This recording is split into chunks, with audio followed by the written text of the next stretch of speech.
Svona tiltölulega bara þægilegu sigur. Já, endum að vinna með 12 mörkum bara, flottur sigur, góð liðsheild sem bara kláraði þetta vel í dag. Svona fyrir hálfleikinn þá bara sendið þeim ákveðin skilaboðum að þeir eigi ekkert erindi hingað.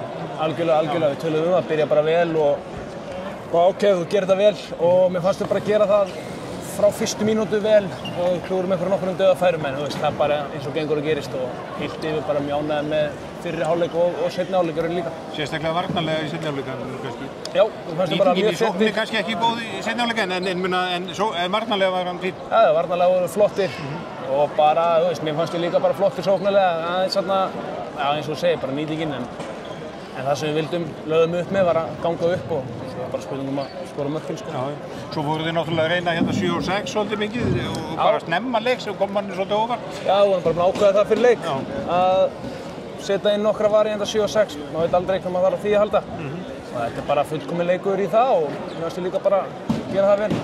Traust að ljúka þessari undankeppni bara með fullu húsi stiga og það er nú ekki oft sem að það gerir svo sem. Nei, algjörlega, bara stoltur af öllu liðinu og líka bara þeir sem eru í kringum okkur. Gera þetta vel og bara mjög vel og þar leiðandi uppskrifu 12 stig og fullt úr stiga og bara beint inn á EM.